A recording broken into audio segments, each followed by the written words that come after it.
Quand il dit tel archange, c'est ça chez les Noirs. C'est tel Néter chez les Noirs. Mais ils ne veulent pas dire le nom du Néter. Ils font comme si c'est Dieu qui leur a donné la révélation de quelque chose qui existait 10 000 ans avant qu'eux-mêmes n'apparaissent. Voilà la vérité s'agissant de ces questions. Donc j'ajoute ensuite que Mohammed, il était négroïde comme mon fils. Mohammed était très basalé. D'ailleurs, dans les premiers textes, on dit qu'il avait le teint brun cuivré.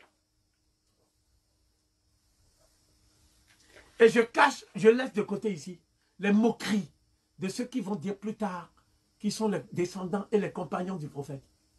Les moqueries qu'eux-mêmes adressaient au prophète. La mère du prophète était une noire sabéenne. Son père était un Kouraïchite. Et les Kouraïchites et les Juifs avaient fait une alliance pour empêcher le retour à l'âge d'or du sabéisme. Voilà la vérité. Donc pour aller très vite maintenant, si vous voulez comprendre la révélation que le prophète a reçue, en fait, pour pouvoir coller à l'histoire juive, ils ont utilisé le mot révélation. Mais le mot utilisé par les premiers compagnons du prophète, c'est le mot dévoilement dans la lumière. C'est l'initiation. C'est cette expression. Quand on dit que le prophète, on lui a enlevé le voile pour qu'il puisse voir la lumière.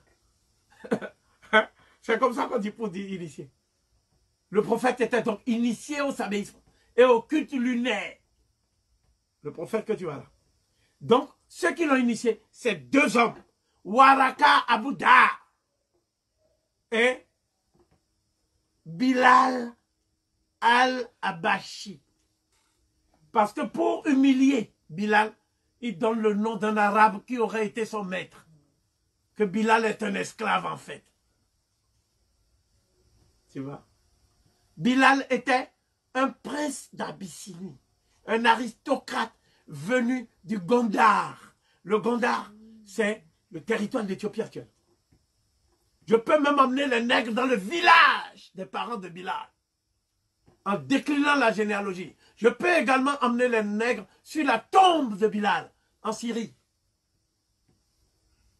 Parce qu'ils ont empêché Bilal d'être enterré